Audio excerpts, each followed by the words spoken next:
this I was in the 1960 when I was 6 years old.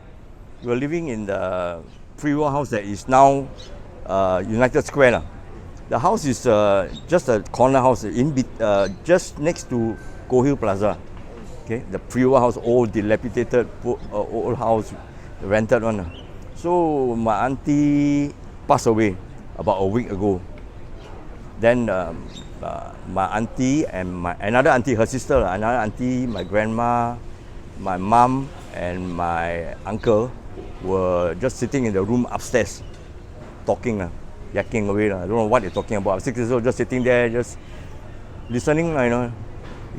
Then suddenly I noticed there was a movement. Then I looked at the thing.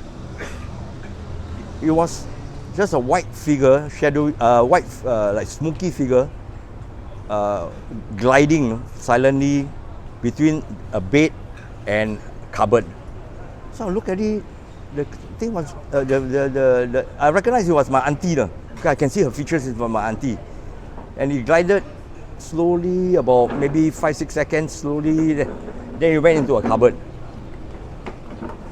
Then my auntie, uncle, they never say anything after that. They never say, "Hey, do you see that?" They're still talking away. That means I'm the only one who saw it. So I was thinking, hey, wow, what did I just see? Even when I was 6 years old, I knew that this is not normal, So I just kept it to myself until I was 16 years old. Then I told my grandma. I said I saw my auntie came back. Because at that time I can recognize her. I know my auntie came back after her death to visit me because I know she loves me a lot, you see. So, my grandma said, okay, which cupboard did she go into? I said, that cupboard there. She said, oh, that's her cupboard, she said. But I only could see her waist up because the bed head was blocking the waist down, you see. So I only can see her body from above, and it was just gliding there. It was really eerie, man. I tell you also, you get hair stand, into the cupboard, man. Wow, that's the first time I was introduced into the supernatural world. After that, people asked me, do you believe Hantu? I said, I know there's Hantu. I really don't feel good. Is anyone here? What did you find? You are listening to Supernatural Confessions. The second one was, I used to, from the same place I was staying there until 1972. So this happened when I was probably about primary 5, so it's about 1965. So I used to go to my friend's house to watch TV, because those days only the rich people can afford TVs. So my friend those days don't have much HDB flats, so mostly everybody staying in like bungalow houses, So my friend was staying in a very nice wooden bungalow house in Lincoln Road. So I used to cross over, go there and watch TV. So the shortest way there is just come out of my house, turn right, walk about 100 meters, then turn right again, then his house is there. But the thing is that I got another friend that lives along the way, and his dog, wants to bite me. I don't know why.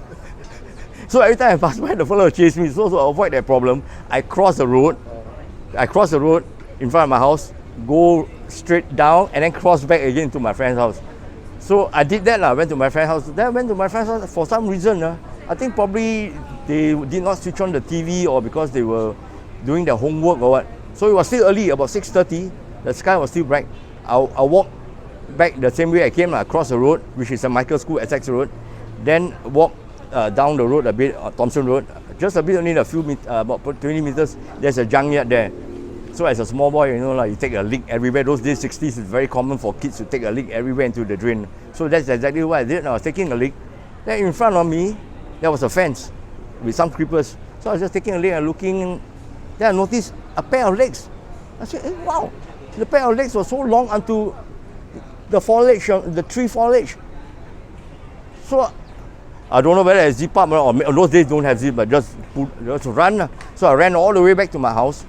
Then I was hoping very, very much that my dad will bring me out to Bugis Street that night, because I wanted to pass by that place again to see whether I can see that thing again. But by the time my dad brought me to Bugis Street, we will cross the road of our house, take those pauchia those days on 20 cents on the Bugis, those Mercedes I share with everybody, 20 cents, go to Bugis Street. By the time I passed by already, alamak, too dark already. Cannot see anything anymore. You only see tree trunks only. You cannot see anything anymore. It's gone already now. The best part, it's not even night, no. It's just like dust, no. Is he wearing shoes or just legs? No, just legs only, brown legs. And I'm so familiar with trees because I climb them. I climb coconut tree, I climb scary tree. I'm a kampung boy. My house is behind kampung. You know, we used to go there and play with catapult, you know, even play in the jungle at night. Yeah. So So there's feet, there's toes. No, I didn't see all that. Only see the leg upwards only. Okay. Yeah. Leg. But you can recognize his leg, like, brownish color legs all the way to the treetop. I know the difference between tree trunk and legs. Yeah. Later on, I found out from my uncle it's Hantu Gala. Yeah. I also heard from people that St. Michael's School, Essex Road, they got Hantu Tete there. But I never seen. That was in the 60s. I never seen. Yeah, then even behind my house also, people say got Pontianak. No, I go there hunting in the night, I never see. Yeah, but I saw something else instead. Okay. This one is before Go Hill Plaza existed. It was Boys Town, Salvation Army Boys Home. So they vacated the place. What a waste! You know, the building they have there is so beautiful. You know, it's like those colonial building that you see in that fantasy island. That place became like barren for many years. So we used to go there and play. My friend and I, we were playing. We would like to go in the dark in the night because those days there's only got street light, and the street light was not very bright, so we only move around by moonlight. So we went to this banyan tree which got a lot of fireflies. Those days the tree was full of fireflies, like Christmas tree. So we went there, went catch a firefly and all that. So when we were catching firefly, I noticed like there was something bright, on my this side, on right side of my eye. Then I saw a flame about the size of my hand. A flame, beautiful flame, the size of my hand. Blue color or green or red, because after that the thing started moving around. It started moving. Then another one came out from the ground. Started moving also. Another one came out from the ground. Three flames, red, blue and green, the size of my hand. It started moving around. The lane that is now, I think is called Go Hill Plaza. That lane between United Square and Go Hill is still there. But now it's tarmac. Last time was mud road. So my friend and I, we saw, we panicked, we ran. The flame was going round and round and round, red, blue and green. So we don't know what it was. Then few days later, I went to a friend's house. His brother, elderly, and he's a Buddhist. So we asked him for advice, asked him what is it. He says it's a good spirit chasing the evil spirit. That's what he told me. At those days, young, we don't know anything. So okay, he said don't go there and play anymore. But after a week, we couldn't resist. We remember again. But nothing, we didn't see anything anymore. We never saw that anymore. But the strange thing is the one thing that we saw that up to today, I can't understand what is it. I was with 5 friends. And we saw it again and again, about 3 or 4 times. We used to walk around with this radio, blasting away Scott McKenzie's song, San Francisco. Yeah. In the 60s, Then we were walking this same place, this place where, the Salvation Army vacated already. Then it's all darkness inside except by moonlight. Then every time we pass by this, not every time now, we don't go out that place that often. But when we go there once in a while, we saw it like a hedge behind, but in front is like mini tornado or like water spout or whirlpool or what, just spinning in front of the hedge. Not one, but about 20, 30 or maybe more. All spinning side by side, and it has the consistency of like water. But it's not water. It's just spinning like mini tornadoes, spinning round and round and round, and just next to each other. They coexist next to each other. It's not dust devil, that's for sure, because nothing is sucked up. There's no sound, there's no leaf moving around. It's just very silent and just spinning side by side there. So I can't explain what is it until today. That's why sometimes, not now anymore, about 20, 25 years ago, I meet up with them. Then, we talk about it, The best explanation is Hantu, but.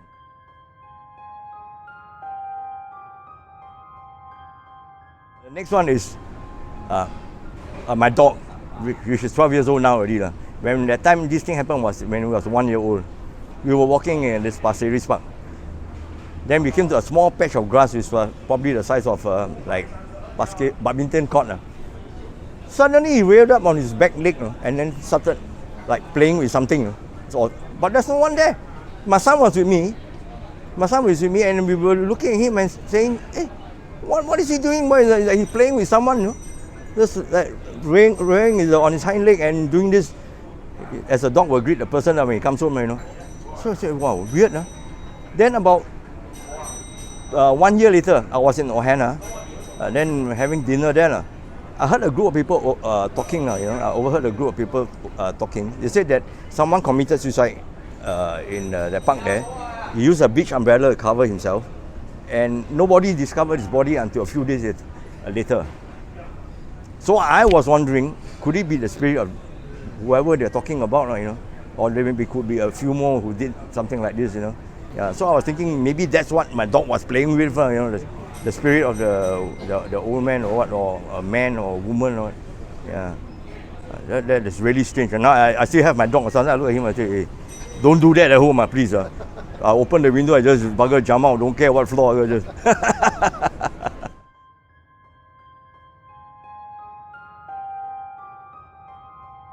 Okay, this one, Sri Lanka. You've been there, right? Yeah. So I was there, I was talking to the store owner on that. I said, "Hey, what happened when the tsunami came in?" He said the whole store all washed away. He said it was so deep in water. Okay, so anyway, my friend, we were walking along the bazaar on the street. So I told him, I said, "Okay, you continue. You want to have a look at whatever, you want to look at gems or where you go ahead." So I went back to our hotel to take a bath. So when I was taking a bath, someone knocked at the door, my toilet door. Tok, tok, tok, tok, tok. So I opened the door. Nobody, man. I said, "Hey." Yeah, I closed back the door and continued my bath. So that night, we were sitting at the dining table there, just sitting, chatting. The TV came on itself. So I told my friend, I went to pluck out the name. I said, "Hey, if he came on again like the Hollywood bullshit, I said the sea is just outside now. I just swim back to Singapore, man." I said, "I won't wait for the plane," man. I said. So the next day, I was sitting at the bed. This time my friend was inside taking a bath. I was sitting at the edge of the bed, where the toilet door is. I was cleaning my drone. I was just learning how to fly drone 10 years ago. I was cleaning my drone. Then my friend, he was taking a bath, I opened the door. Why? I said, why? You knocked my door, right? I said, no. I didn't knock my door. What? I said, I heard talk. I thought you wanted to say something. I said, no, I didn't do anything. What? So that's weird, right? The door knock, I cannot hear, but he can hear. If it's a knocking coming from anywhere else of the hotel, I would be able to hear it also. But no, he heard it, I didn't hear it. I was cleaning my drone just next to the toilet door. Nothing. I went back there just 5 months ago again. Yeah, with my wife this time. I told her I want to see whether it happens again. I told my wife, I said, don't please, I'm scared. I said, I also scared, but the thing is that I want to see whether it happened again or not. Then we went back to this hotel in Hikadu. It was closed for 3 years or 2 years because of the COVID. Poor thing, so many closed down. No. We stayed in a few hotels. Every time we ask them, how many families staying here? 6, 7. Actually, we're the only one. Bro. Nobody. We're the only people staying in the hotel. Poor thing. Wow, yeah. Sri Lanka is such a beautiful place. What a waste.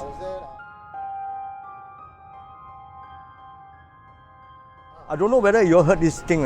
When I was very young, Sec 3 or Sec 4, Sec 3 I think, there was a spate of UFO sightings in Singapore. No? I don't know whether you heard that the UFO actually landed in ACS school. No? Oh, you never heard? You just go and find out from the older folks if they remember. I was just talking to my friend yesterday, but he's 2 years younger than me. He said he can remember something like this. A UFO landed in ACS school. No? And the students, they actually saw it. No? But the principal said that it is a mass hysteria. It was even in the papers for a few days, this thing, in the 60's. And then the rumors started going on that people were saying that this is what the Quikia, the Bomo let go, the Quikia. Then when they want to catch the fella just go into the tree and vanish. So this is going on even in the papers, and I witnessed it personally once when I was coming back from school. I was in Farrer Park, saw a lot of people milling around. So I was thinking, what's happening here? Then I asked them, they said they just saw Quikia. They wanted to catch the fella went into a tree. So there were so many people milling around Farrer Park swimming pool there in the 1968 or 69. So after the sightings in Singapore stopped about this small, not big UFO, but small ones, It started in Malaysia. Malaysia started reporting this. Because this is really very old since I was a kid. So I was thinking whether you heard of it. So I wanted to tell you. Yeah. First time. Yeah, I also double checked with my friend yesterday. I asked him, he said, yeah, he heard something like this. He heard about it also. It was in the papers for a while, it's the best part. No? Those days they used to report now. Yes. Bukit Batok, other people who moved into Bukit Batok when it was new. Got people cleaning their plate for them inside the house, boy. New house, nobody staying there. The auntie cleaning plate, boy. Very helpful. Every day some more, no. Not every day, every now and then you read it in the New Nation or New Paper, not the Straits Times, the small one. Others that time was called it New Nation or New Paper. Those days they used to report all this sort of thing. Nowadays, nothing interesting anymore. Those days are very interesting, no. All sorts of weird things, no. Is anyone here? What did you find? You are listening to Supernatural Confessions.